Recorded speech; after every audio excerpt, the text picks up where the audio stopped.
మన ప్రభువును రక్షకుడైన యేసుక్రీస్తు నామములో అందరికీ శుభాలు వందనం తెలియజేస్తున్నాను. ప్రియులారా, అందరూ బాగున్నారు కదా?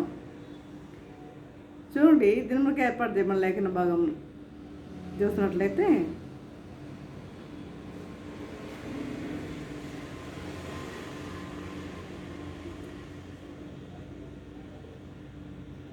లూకా సువార్త 12వ అధ్యాయం 8వ వచనం. మరియు నేను మీతో చెప్పినది ఏమనగా నన్ను మనుషులు ఎదుట ఒప్పుకొని వాడెవడో మనిషి కుమారుడు దేవుని దూతలు ఎదుట వానని ఒప్పుకొనును. ప్రార్థన చేస్తున్నాం. పరిశుద్ధుడా, ప్రేమ గల తండ్రి, నీ పరిశుద్ధ పాదముల స్తోత్రం దేవా ప్రభా. తండ్రి, ఇంద్రుగునైన ప్రభా, మమ్మ సజీవులుగా వంతుకు విధానం పెట్టినైనా మీకు మనం తెలియజేస్తున్నాం తండ్రి. గుణాన మేము వాక్యం ధ్యానించుకుంటుంది తండ్రి, మీరు మాతో ఉన్నది, మాతో నడిపించండి నాయన ప్రభా. ప్రతి ఒక్కరి తండ్రి వెనగల చెవులు గ్రహించగల మనసును వాక్యానుసారంగా జీవించడం దయచేయండి నాయన ప్రభా. నాయన తండ్రి, నన్ను నిధులు చాటు మరుగుపరచండి ప్రభా. నాయన నిబ్బరుగా సాధారణంగా నన్ను వాడుకున్నామని మా ప్రభు నీసిన బ్రతిమాలు వినముగా వాడుకొచ్చినాము తండ్రి. ఆమె చూడండి, అంశం ఏంటంటే ఒప్పుకోలు అంటే ఒప్పుకోవడం.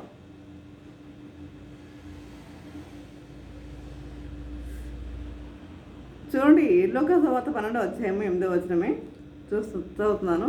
మరియు నేను మీతో చెప్పినది ఏమనగా నన్ను మనుషులు ఎదుట ఒప్పుకుని వాడెవడో మనిషి కుమారుడు దేవుని దూతలు ఎదుట వానని ఒప్పుకొనును. ఎవరైనా సరే మనుషులు ఎదుట ఎవరైనా సరే మనుషులు ఎదుట దేవుణ్ణి ఒప్పుకుంటే మన ప్రభువు ఆయన దూతలు ఎదుట ఒప్పుకుంటానంటున్నాడు.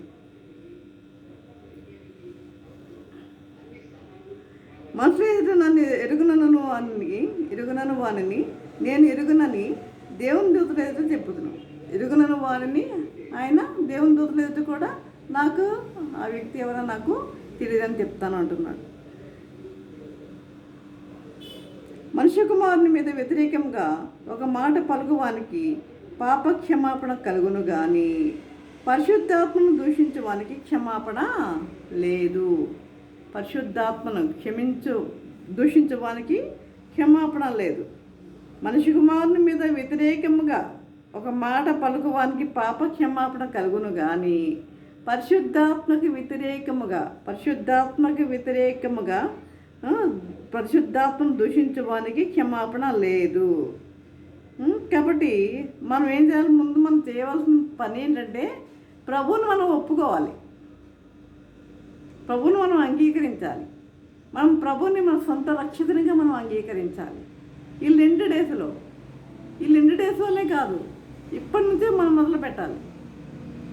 ఇంతవరకు ఎవరైనా ఒప్పుకునే వారు ఎవరైనా ఉన్నారేమో, వారు ఇప్పటి నుంచి తమ ప్రభువుని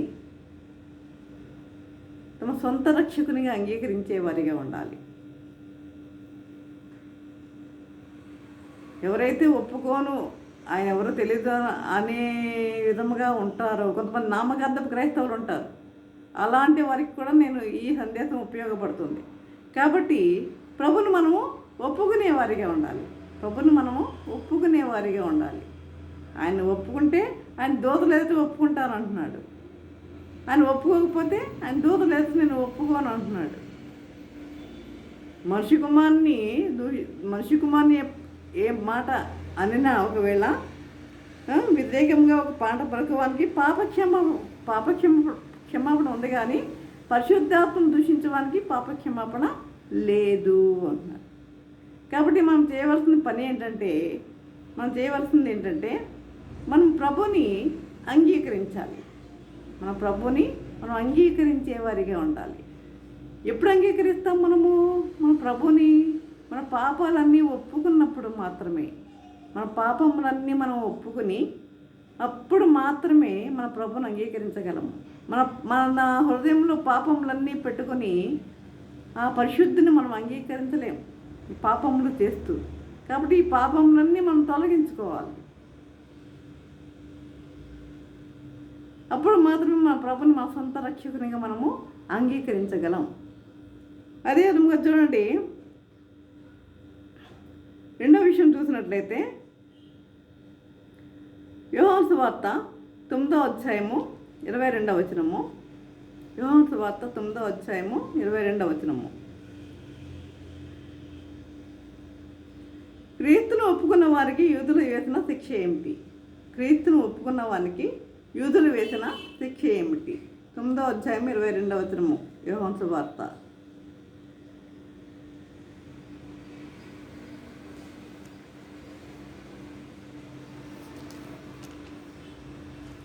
ఇది మనకంతా తెలిసిందే ఫస్ట్ నుండి. అంటే ప్రభు గుడ్డివానికి చూపునిచ్చాడు కదా. 9వ అధ్యాయము 22వ వచనము.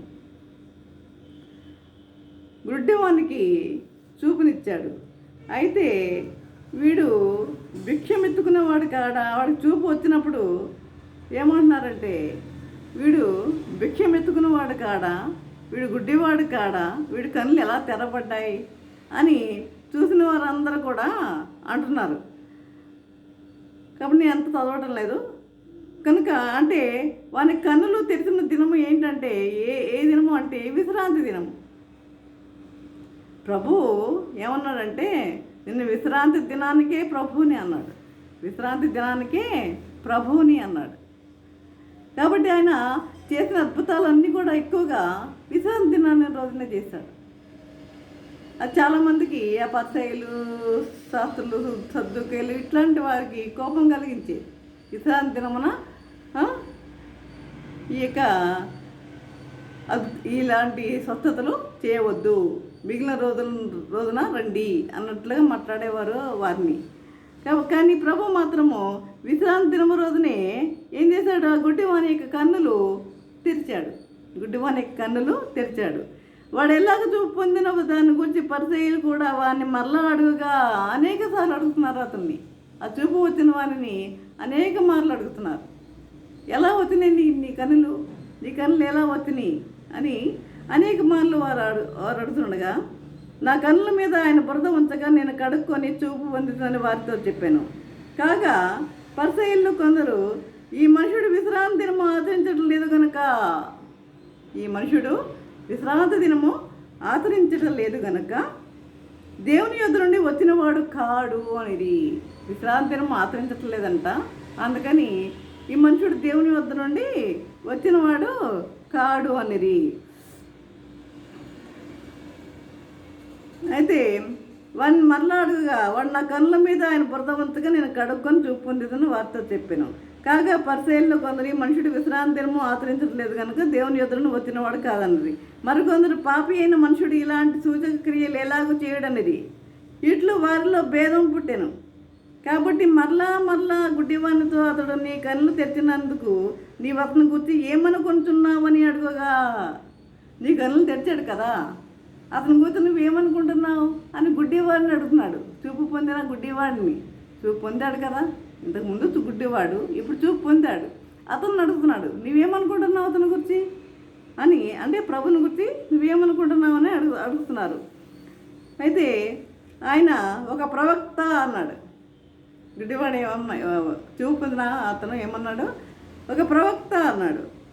వాడు గుడ్డివాడై ఉండి చూపు పొందినని యూదులు నమ్మక చూపు పొందిన వాని తల్లిదండ్రులను పిలిపించారు. మళ్ళీ వాడు గుడ్డివాడై ఉండి చూపు పొందాడని నమ్మక అతని యొక్క తల్లిదండ్రులను పిలిపించారు. చూపు పొందిన వాని తల్లిదండ్రులను పిలిపించి, గుడ్డివాడై పుట్టినని మీరు చెప్పు, ఈ కుమారుడు వీడేనా? ఈ కుమారుడు వీడేనా? ఇట్లా వారిలో భేదం పుట్టిన. కాబట్టి వారు మరలా గుడ్డివానితో, అతను నీ కన్నులు తెరిచినందుకు నీవు అతని గురించి ఏమనుకుంటున్నావు అని అడుగుగా, వాడు, ఆయన ఒక ప్రవక్త, నేను వాడు గుడ్డివాడై ఉండి చూపు పొందినని యూదులు నమ్మక చూపు పొందిన వాని తల్లిదండ్రులను పిలిపించి, గుడ్డివాడై పుట్టినని మీరు చెప్పు, ఈ కుమారుడు వీడేనా? అలాగైతే ఇప్పుడు వీడు ఎలాగ చూపు పొందుతున్నాడని వారిని అడిగిరి. అందుకు వాని తల్లిదండ్రులు, వీడు మా కుమారుడనియు వీడు గుడ్డివాడిగా పుట్టిననియు మేము ఎరుగుదుము. వీడు మా కుమారుడే, వీడు గుడ్డివాడిగా పుట్టాడని కూడా మేము ఎరుగుదుము. ఇప్పుడు వీడు ఎలాగో చూపు పొందుతున్నాడో ఎరుగము. ఎవడు వీని కన్నులు తెరిచానో అది కూడా మేము ఎరుగము. వీడు వయసు వచ్చినవాడు, వీడు వయసు వచ్చినవాడు కనుక వీనినే అడుగుడి, తన సంగతి తానే చెప్పుకొనగలడని వారితో అనిరి. వారి తల్లిదండ్రులు ఎందుకు యూదులకు భయపడి అలాగ చెప్పారు. వారి తల్లిదండ్రులు యూదులకు భయపడి అలాగ చెప్పారు. ఒకవేళ ఒప్పుకున్న ఎడల వారిని ఏం చేస్తారు? సమాజ మందిరంలో నుండి వెలివేస్తారనమాట. వెలివేతమని యూదులు అంతకు మునిపై నిర్ణయం తీసుకున్నారు. కావున వారి తల్లిదండ్రులు వాడు వయసు వచ్చిన వాడు వారిని అడుగుడనిది. కాబట్టి వారు గుడ్డివాడ ఎండిన మనుషుని రెండో మారు మళ్ళీ పిలిపించి దేవుని మహిమపరచము, ఈ మనుషుడు పాపి అని మేము ఎరుగుదమని వారితో చెప్పగా, వాడు ఆయన పాపియో కాడో నేను ఎరుగను, ఒకటి మాత్రం నేను ఎరుగుదును, నేను గుడ్డివాడినై ఉండి ఇప్పుడు నిన్ను చూస్తున్నాను నేను. అందుకు వారు, ఆయన నీకేమి చేశాడు? ఆయన నీకు ఏమి చేశాడు? కళ్ళు ఎలాగో తెలుసునని మళ్ళా వారిని అడగగా వాడు, ఇందాక మీతో చెప్పితను కానీ మీరు వినకపోతురి. ఎన్నిసార్లు చెప్పాడు? ఇందాక చెప్పాను కదా, మీరు వినకపోతురి. మీరెందుకు మళ్ళా వినకోరుచున్నారు? మీరును ఆయన శిష్యులు కోరుచున్నారా? మంచి ప్రశ్న అడిగేశాడు కదా. మీరును ఆయన శిష్యులు అగుటకు కోరుచున్నారా అని ఈ వ్యక్తి అడిగాడు. చూపు పొందిన ఈ గుడ్డివాడు అడిగాడు. అయితే అందుకు వారు, నీవే వాళ్ళ శిష్యులము, మేము మోషే శిష్యులము. దేవుడు మోషేతో మాట్లాడినని ఎరుగుదము కానీ వీడెక్కడి నుండి వచ్చానో ఎరుగమని చెప్పి వారిని దూషించిరి. వాడు ఎక్కడి నుండి వచ్చాడో మేము ఎరుగమని వారిని దూషించిరి. అందుకు ఆ మనుషుడు, ఆయన ఎక్కడి నుండి వచ్చానో మీరు ఎరగకపోవడం ఆశ్చర్యమే. ఆయన నా కన్నులు తెరిచెను. దేవుడు పాపుల మనవి ఆలకింపడని ఎరుగుదుము. ఎవడైనా దేవభక్తుడై ఉండి ఆయన చిత్తం చెప్పున జరిగించిన ఎడల ఆయన వాని మనవి ఆలకించు. దైవభక్తుడై ఉండి ఆయన చిత్తం జరిగించిన ఎడల వాని మనవి దేవుడు ఏం చేస్తాడు? ఆలకిస్తాడు. భక్తుడై ఉండి ఆయన చిత్తం జరిగిస్తే ఆయన మనవి ఆలకిస్తాడు. కాబట్టి పుట్టుగుడ్డి వాని కన్నులు ఎవరైనా తెరిచినట్లు లోకం పుట్టినప్పటి నుండి మేము వినబడలేదు. పుట్టుగుడ్డి వాని యొక్క కన్నులు తెరిచినట్లు ఈ లోకం పుట్టినప్పటి నుండి మేము వినబడలేదు. ఈయన దేవుని యొద్ద నుండి వచ్చినవాడు కాని ఎడల ఏమీ చేయనేరడని వారితో చెప్పాను. ఈయన దేవుని యొద్ద నుండి వచ్చినవాడు కాకపోతే ఏమీ చేయనేరడు అంటే ఏంటి? ఏమని చెప్తున్నాడు? ఈయన దేవుని నుండి వచ్చినవాడు అని చెప్తున్నాడు. అందుకు వారు, నీవు కేవలం పాపపై పుట్టినవాడవు, నీవు మాకు బోధింపవచ్చుటవా అని వారిని వెలివేసిరి. అంటే యేసు ఆయన దైవ కుమారుడు దేవుడు అని చెప్తున్నందుకు అతన్ని ఏం చేశారు? వెలివేశారు. పరిసయ్యులు వారిని వెలివేశారని యేసు విని వారిని కనుగొని, నీవు దేవుని కుమారుని యందు విశ్వాసం ఉంచుచున్నావా అని అడిగాడు. చూపు పొందిన గుడ్డివాడిని, నీవు దేవుని కుమారుని యందు విశ్వాసం ఉంచుచున్నావా అని అడిగాను. అయితే నీవు దేవుని కుమారుని యందు విశ్వాసం ఉంచున్నావా అని అడిగాను. అందుకు వాడు, ప్రభువా, నేను ఆయన యందు విశ్వాసం ఉంచుటకు ఆయన ఎవడని అడగగా, యేసు, నీవు ఆయనను చూస్తున్నావు, నీతో మాట్లాడుతున్నవాడు ఆయనే అనెను. అంతటి వాడు, ప్రభువా, నేను విశ్వసించున్నానని చెప్పి ఆయనకు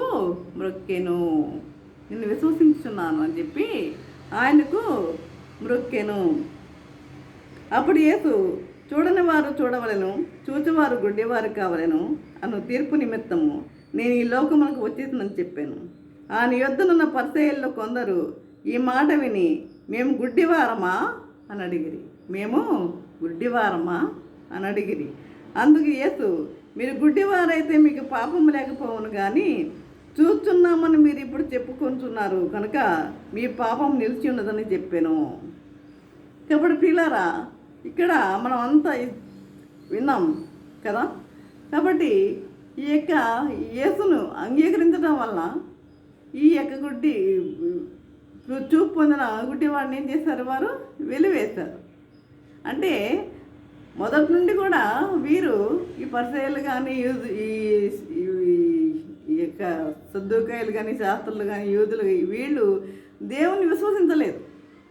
వారు ప్రభు దేవుని కుమారుడు అంటే ఆయన వాళ్ళు విశ్వసించలేదు. విశ్వాసం వారికి లేదు. విశ్వాసం కలిగి మనము జీవించాలి. కానీ ఈ వీరిలో విశ్వాసం లేదు. ఈ పుట్టు గుడ్డి వానిలో ఆయన చూపు పొందిన అతనిలో విశ్వాసం కలిగింది. ఆయన వెంటనే ప్రభుకి మొక్కినట్లుగా మనం చూస్తున్నాం. విశ్వాసం అనేది ఉండాలి. క్రైస్తవ జీవితంలో మనకి ఉండవలసింది ఏంటంటే విశ్వాసం. విశ్వాసం లేకపోతే మనం ఏమి పని చేయలేం. విశ్వాసం లేకపోతే మనం ఏమి సాధించలేము కూడా ఈ లోకంలో. దేవుని యందు మనం విశ్వాసం కలిగి జీవించాలి. అలాంటి జీవితము ప్రభువు కోరుకుంటున్నాడు. విశ్వాసం కలిగి జీవించమని ప్రభువు కోరుకుంటున్నాడు. మరి అలాంటి విశ్వాసం మనలో ఉందా? ఆ విశ్వాసం మనలో ఉందా? చూడండి, గుడ్డివాడు నమ్ముతున్నాడు ఆయన దేవుని నుండి వచ్చిన వాడు కాకపోతే ఈ పనులు ఏం చేయలేడని. కాబట్టి అలాంటి విశ్వాసం మనలో ఉందా? చూడండి, మనం కొంతకాలం మనం ప్రార్థన చేస్తాం. ప్రార్థన చేసిన తర్వాత మరి మనకి ఏమి రెస్పాన్స్ ఏమి రాకపోతే మనం ఏం చేస్తాం మనము కొంతకాలం దేవునికి దూరం అయిపోతాం. నా ప్రార్థన ఆలకించట్లేదు దేవుడు, నా ప్రార్థన వినటలేదు దేవుడు అని దేవునికి దూరం అయిపోయేవారు అనేక మంది ఉన్నారు. కానీ చూడండి, దేవుడు ఏమంటున్నాడు? మీ పాపములు నాకును మీకును, యెషయా గ్రంథంలో ఉంటుంది, నాకును మీకును అడ్డముగా వచ్చాయి. మీ పాపములు నాకు మీకు అడ్డముగా వచ్చాయి, అందుకే మీ మనవని నేను ఆలకింపకున్నాను అంటున్నాడు. కాబట్టి మన హృదయాన్ని మనము పరిశీలించుకోవాలి. మన హృదయం ఏ విధంగా ఉన్నది? తెల్లగా ఉన్నదా? తెల్ల పేపర్లా ఉందా? అందరూ ఏ చిన్న డాట్ కూడా, ఏ నల్ల చుక్క అన్నది కూడా లేకుండా తెల్లగా ఉన్నదా నీ హృదయం? అలా ఉంటే అంటే ఏ పాపము లేని వానిగా నీవు ఉన్నావా? అలా ఉంటే దేవుడు నీ యొక్క మనవిని ఆలకిస్తానంటున్నాడు. మరి ఇవన్నీ మనలో కుళ్ళు, కపటము, ఈర్ష్య, ద్వేషము, అసూయ ఇవన్నీ పెట్టుకుని దేవుడు నా ప్రార్థన వెళ్ళలేదంటే ఎలా వింటాడు నీ ప్రార్థన? కాబట్టి మన హృదయము మార్చుకోవాలి. దేవుణ్ణి మనము సొంత రక్షకుడిగా మనము అంగీకరించేవారిగా ఉండాలి. అలాంటి జీవితం కొరకు ప్రభు ఎదురు చూస్తున్నాడు. మనము వెళ్తున్నాము ఎందుకు వస్తున్నాం? ఎంతవరకు మనకు చెప్పింది వాక్యం అర్థమైంది? వచ్చిన వారు దేవుని వాక్యంపై దృష్టి ఎంతవరకు నిలిపేవారిగా ఉన్నారు? మారు మనసు పొందేవారిగా ఉన్నారు. మారు మనసు అనే జీవితాన్ని కలిగి ఉండాలనే ప్రభు కోరుకుంటున్నాడు కదా. కాబట్టి అలాంటి జీవితము ప్రతి ఒక్కరూ కలిగి ఉండాలని ఆయన యొక్క కోరిక. కాబట్టి ఈ విధంగా ఈ గుడ్డివాడు చూడండి, చూపున్న గుడ్డివాడు వెంటనే ప్రభుకి ఏం చేస్తున్నాడు? మొక్కుతున్నాడు. నేను విశ్వసిస్తున్నానని చెప్పి ఆయనని ప్రభువా నేను విశ్వసిస్తున్నానని చెప్పి ఆయనకు మొక్కుతున్నాడు. కాబట్టి అలాంటి విశ్వాసం మనకి ఉండాలి. ఇక థర్డ్ వన్ చూసినట్లయితే రక్షణకు ఒప్పుకోలు అవసరమా? చూడండి, రోమా 10వ అధ్యాయము 9-10 వచనములు చూద్దాం. రక్షణకు ఒప్పుకోలు అవసరమా అంటే, ఒప్పుకోవాలంటే నీ పాపములు ఒప్పుకోవాలి. నువ్వు రక్షణ పొందాలంటే నీ పాపములు నువ్వు ఒప్పుకోవాలి. చూడండి, రోమా 10వ అధ్యాయము 9-10 వచనములు.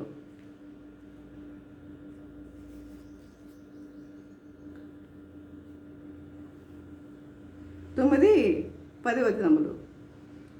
యేసు ప్రభువని నీ నోటితో ఒప్పుకొని దేవుడు మృతుల్లో నుండి ఆయన లేపినని నీ హృదయమందు విశ్వసించిన ఎడల నీవు రక్షించబడదు. యేసు ప్రభువని నీ నోటితో ఒప్పుకొని దేవుడు మృతుల్లో నుండి ఆయన లేపినని నీ హృదయమందు విశ్వసించిన ఎడల నీవు రక్షించబడదు. ఎలయనగా నీతి కలిగినట్లు మనుషుడు హృదయములో విశ్వసించును.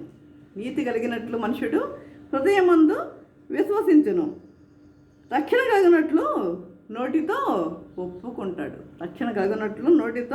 ఒప్పుకొనును. ఏమనగా ఆయన యందు విశ్వాసముంచువాడెవడను సిగ్గుపడని లేఖనము చెప్పుచున్నది. ఆయన యందు విశ్వాసముంచువాడెవడను సిగ్గుపడడండి. ఆయన సిగ్గుపడేవారిగా చేయడు. ఆయన బిడలను ఎప్పుడు సిగ్గుపడేవారిగా చేయడు. ఆయన తలగా ఉంచుతాడే కానీ తన బిడ్డల తోకగా ఉంచడు. కాబట్టి మనం ఏం చేయాలి? ఆయన ఎందు విశ్వాసం ఉంచి వాడెవడను సిగ్గుపడని లేఖనం చెబుతున్నది. యూదుడని గ్రీసు దేశస్థుడని భేదం లేదు, ఒక్క ప్రభువే అందరికీ ప్రభువై ఉండి తనకు ప్రార్థన చేయ వారందరి ఎడల కృప చూపుటకు ఐశ్వర్యవంతుడై ఉన్నాడు. యూదుడని గ్రీసు దేశస్థుడని భేదము లేదు, తనకు ప్రార్థన చేయ వారందరి ఎడల కృప చూపుటకు ఐశ్వర్యవంతుడై ఉన్నాడు. ఎవరైతే ఆయనకు ప్రార్థన చేస్తున్నారో, ఎవరైతే ఆయన విశ్వసించి ఆయన ప్రభు అని నోటితో ఒప్పుకొని విశ్వసిస్తున్నారో వారి యొక్క ప్రార్థన అంగీకరించేవాడిగా ఉన్నాడు. కాబట్టి ఎందుకనగా ప్రభువు నామను బట్టి ప్రార్థన చేయవాడెవడో వాడు రక్షించబడును. ప్రభువు నామమును బట్టి ప్రార్థించేవాడెవడో వాడే రక్షించబడతాడు. ఏ నామంలోనే మనకు రక్షణ లేదండి. మాకు ఉన్నది ఆ యేసు నామమే. ఆ నామంలోనే మనకు రక్షణ ఉంది. ఏ నామంలో కూడా మనకు రక్షణ అనేది లేదు. అది మనం గుర్తుపెట్టుకోవాలి. కాబట్టి ఈ విధముగా దేవుణ్ణి మనము ఒప్పుకునేవారిగా ఉండాలి. దేవుని యందు భయభక్తులు కలిగి మనం జీవించేవారిగా ఉండాలి. మరి ప్రభు నామం బట్టి మనము ప్రార్థన చేసేవారిగా కూడా ఉండాలి. కాబట్టి రక్షణకు ఒప్పుకోలు అవసరమా? నువ్వు రక్షణ పొందాలంటే నువ్వు ఒప్పుకోవాలి, నీ పాపములు ఒప్పుకోవాలి. ఒప్పుకుంటే తప్ప నీవు రక్షణ పొందలేవు. కనుక ఇక చూసినట్లయితే ఇంకో విషయం చూడండి. యాకోబు పత్రిక 5వ అధ్యాయము 15-16 వచనం చూసినట్లయితే, యాకోబు పత్రిక 5వ అధ్యాయము 15-16 వచనం చూసినట్లయితే, క్రైస్తవులు తమ పొరపాటును ఒప్పుకోవలసి ఉన్నదా? ఒప్పుకోవాలా తమ పొరపాట్లను? చూడండి, యాకోబు పత్రిక 5వ అధ్యాయము 15-16 వచనములు.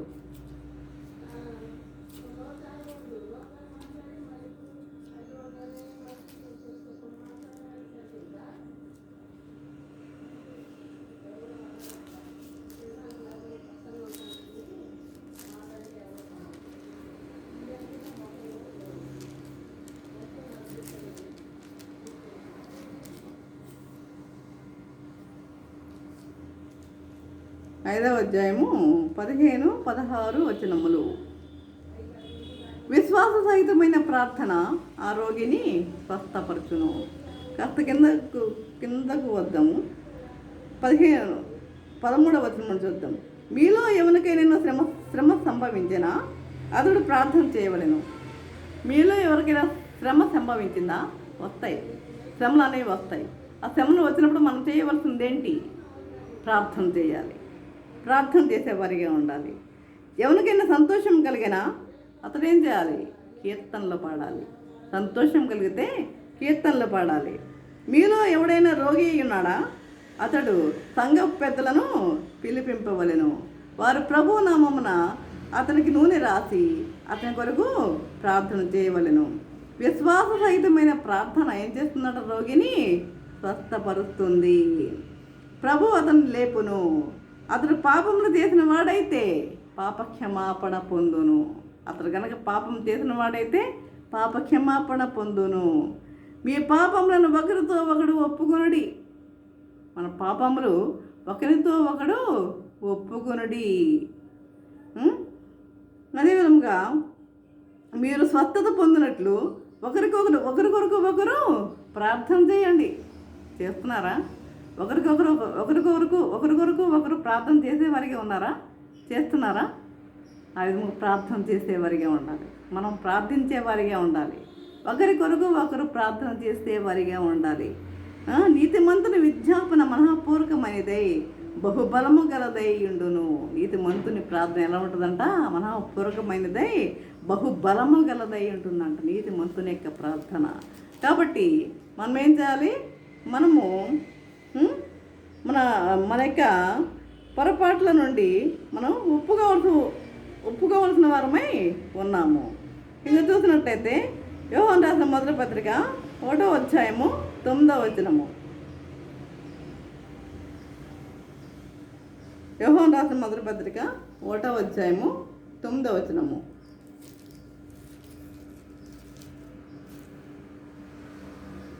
మనము పాపములను మరియు మన పాపములను మనము ఒప్పుకున్న ఎడల ఆయన నమ్మదగిన వాడును నీతిమంతుడును గనక ఆయన మన పాపములను క్షమించి సమస్త దుర్నీతి నుండి మనల్ని ఏం చేస్తాడంట? పవిత్రులుగా చేస్తాడంట. సమస్త దుర్నీతి నుండి మనలను పవిత్రులుగా చేస్తాడంట. ఇప్పుడు మన పాపములను మనం ఒప్పుకొని పాపములు చేయని వారు ఎవరు లేరు.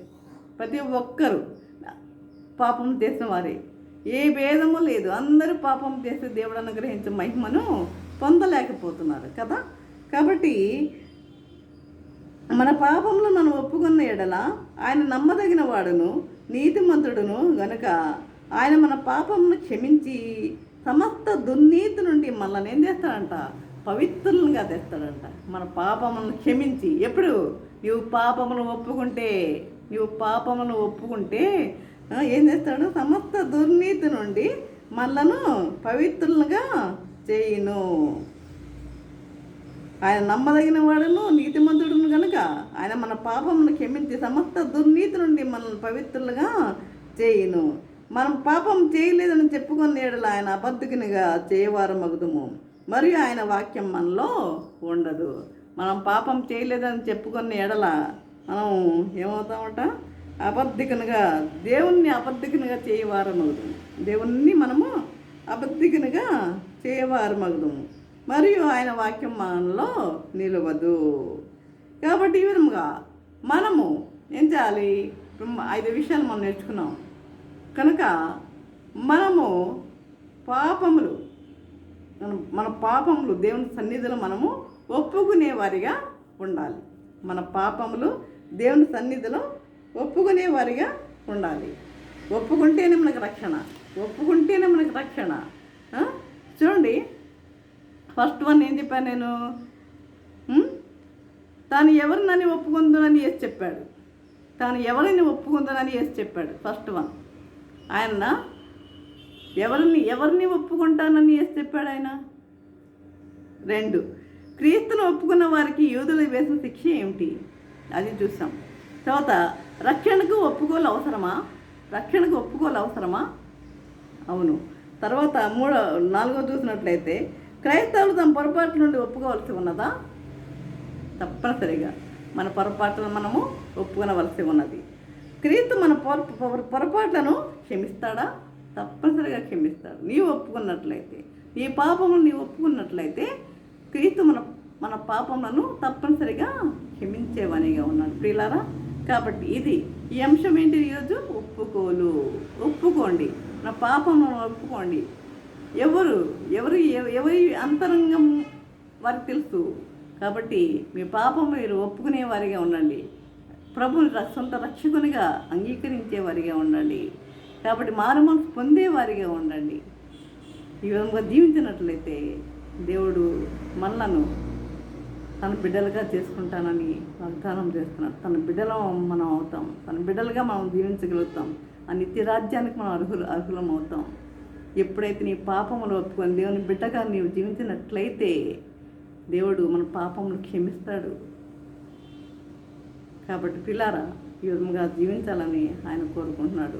లెండ్ డేస్లో మరి అందరూ వస్తున్నారు, హ్యాపీగా వస్తున్నారు. కానీ వాక్యం మీలో నిలుస్తుందా అది?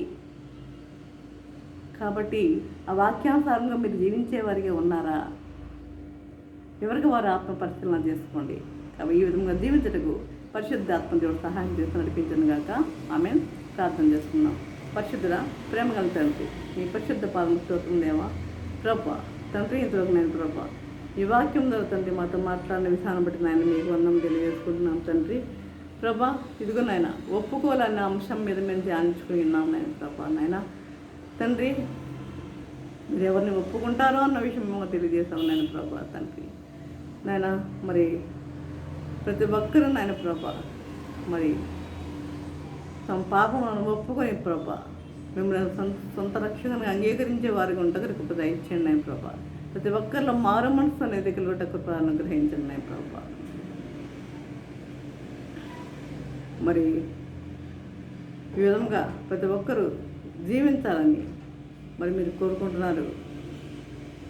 ఈ విధంగా నీ బిడ్డలుగా ప్రతి ఒక్కరూ జీవించుటకు నజరేయుడైన యేసయ్య నామములో మరి వినముగా వేడుకుంటున్నాము తండ్రి. ఆమేన్. తండ్రి అయిన దేవుని ప్రేమయు, కుమారుడైన యేసుక్రీస్తు కృపయు, పరిశుద్ధాత్మ కన్యను సహవాసము సకల దీవెనలు సదాకాలము ప్రభా. తండ్రి ఎంతమంది అయితే ప్రభా వాక్యం విని ఒక్కరికి తోడే నిలిచిండను గాక. ఆమేన్, ఆమేన్, ఆమేన్.